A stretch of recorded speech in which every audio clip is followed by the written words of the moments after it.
I wanted to talk a little bit about what we've seen on the other channel. I don't know if you've been able to keep up with any of this, but as folks are listening to this, we're just a couple of days away from the Money in the Bank pay per view, which is going to be in Toronto.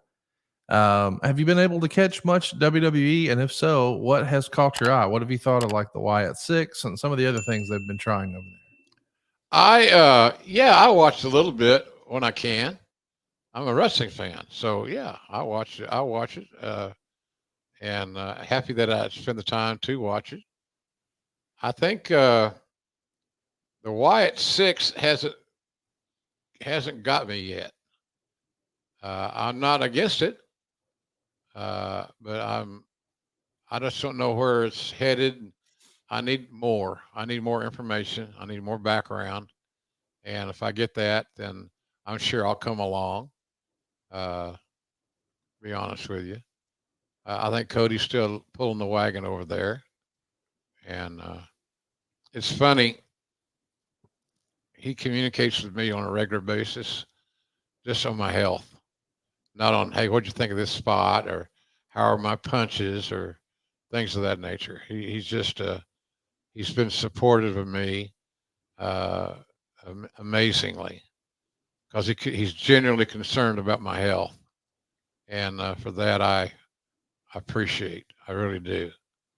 So, and I'm proud of him. He's doing a good job. He's a leader there, and and he's smart, he's solid. You know, he's one of those guys that has evolved to the point where he can have a great match with just about anybody. I don't know anybody that he could work with that wouldn't be good. So, um, in his work on, I saw a little piece of business on Monday, I think it was, where he and Randy and Kevin Owens. I think Kevin Owens is very, very underrated. Yes. I think he's very underrated. He's got some stone cold qualities that I think are important. Tough kid, uh, good dude. Not he's not he's not overwhelmed with chrome. He's a smart guy, and I like Kevin Owens a lot. And Randy's, of course, Randy's a staple. Randy's been around long enough now to where it's hard for him to do things that are not uh, that's not surprising. He's just consistent as hell. You know, I had to really talk hard, long and hard to get Vince to sign him because of his dishonorable discharge from the Marines back in the day. So I he's had a wonderful career, and he's made a lot of money, which I'm very happy for. Uh, Done a great job. So we'll see. He's a lifer there, and they're WWF, WWE. They're lucky to have him because he can still go out and have that great match when he wants to. And I I love his game. He's over. He's over. And when you get somebody over, all you want to do is build on that. And I think they're doing a nice job of not overexposing Randy. I expect Randy to be a heel sooner than later uh, and work with Cody. That's just a guess. But that to me, they would have great chemistry. And I would love to see that in a hot personal issue because the matches themselves would be outstanding. Well, we know we're just a couple of days away from them being in a 6-man tag. It's all three of the folks you just mentioned, actually: Cody, Randy Orton, and Kevin Owens taking on the Bloodline, which is going to be Solo, Tamatanga, and Jacob Fatu. I guess any three of those, because you've also got Tongaloa. This is the new Bloodline, and that is a big story. Of course, as we're recording this past Friday night, WWE was at Madison Square Garden, and your old great close personal friend Paul Heyman would Yeah. not acknowledge Solo as his tribal chief, and just him saying, "I don't acknowledge you as my tribal chief," got a mega pop, like a crazy pop. And then they took him for a ride and put Paul Heyman through the announce table we've historically not seen Paul Heyman take any bumps, so it was a special moment. Yeah. They're doing a great job with the storytelling, but I mean, after Roman Reigns was this mega heel, it does feel like the way it's positioned now, if and when Roman Reigns comes back with Paul Heyman, he's going to be a mega baby face. Would you agree with that? Absolutely. My God, it's table's set.